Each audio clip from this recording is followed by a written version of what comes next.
My name's Gerv Leyden. I'm from Nottingham, England. But what's interesting about testing, and I would have to say I'm a reformed psychometrist.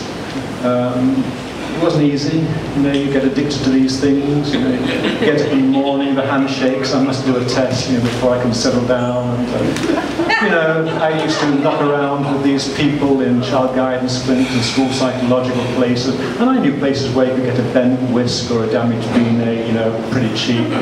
So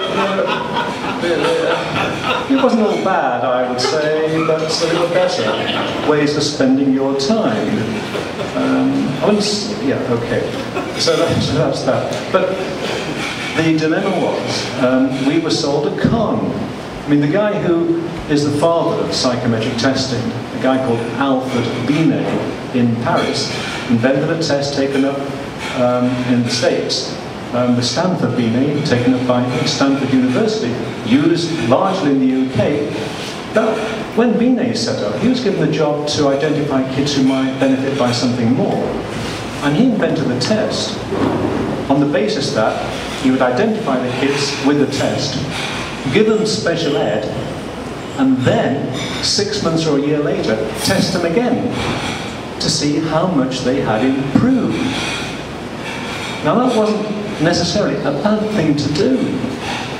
But what is a bad thing to do, and has been a distortion, has been the fact the test has been used to put kids, shunt them off the main railway line and put them into sidings of special schools in their own best interests. We hear that phrase time and time again. People take decisions on behalf of others. And yet there's been very little research into whether kids benefit. I've done some in recent years of kids with learning difficulties. They do not benefit. In fact, taking kids out of that, they do far better. The IQ is alleged to be a static number. Yeah? Well, Head Start was cracking 15 IQ points quite easily. And yet this is supposed to be a static number stamped on our foreheads at birth? No way. It's a reaction to what happens to us.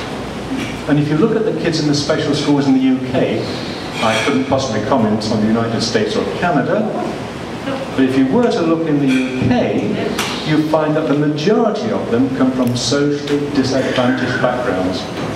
Plus some people with disabilities, but many of them, if not the most, come from socially disadvantaged backgrounds, who lack parent support, who lack good teaching, who lack, well, we could go on about. Delighted to have two people from Hamilton Separate School Board, Jackie Bages and Les Galambos, who will be talking about their inclusive system.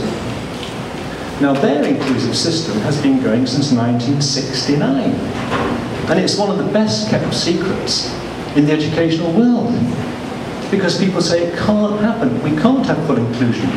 They've been doing it since 1969. Now, obviously there's a catch, there is a catch, and they have conditions, caveats, two conditions to attend the mainstream system. One is, the kid must be aged 6. And secondly, the kid must be breathing with or without a respirator.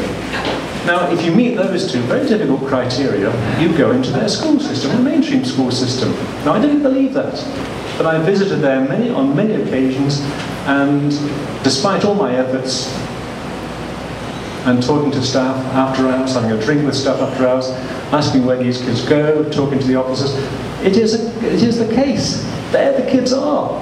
So this thing that's not possible has been happening since 1969. Interestingly, not long after the Civil Rights Movement, and I think it was very much to do with much of that. And it's still happening now. We're delighted to have two people who are in charge of the system now. And there's a book on sale here called Each Belongs, which is written by Jim Hansen, who was the superintendent at the time, which describes how they did it. No extra money. Values, strategy, sense of purpose, working together.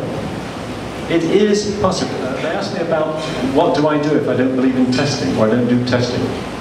And we started to talk about it, and it struck me, for every session I've been here to this Institute since 1964, 5 or so, I'm always asked, in the lift, on the pavements, in the bar, in the street, in the loo, wherever, what do you do if you don't, as if there's nothing a psychologist can do apart from test. Well, I've reformed. I've got over that bad habit. You know, I can look people in the eye and smile. So on Thursday morning, the session is, what do we do?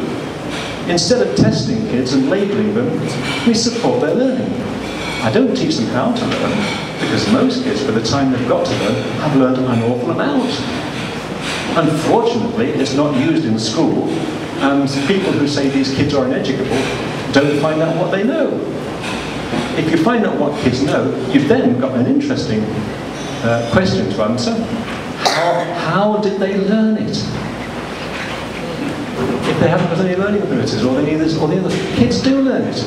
And often they're quite, I remember reading one study once where in San Quentin, the people in the prison were brighter than the guards.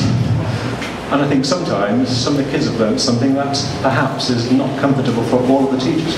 So we'll be looking on that final session at 10 o'clock on Thursday about alternatives to and arguments against for all those educators, all those people working in social settings who are faced with psychologists who only do testing, to give some arguments to them why they should not be wasting their time or insulting the kids in doing that.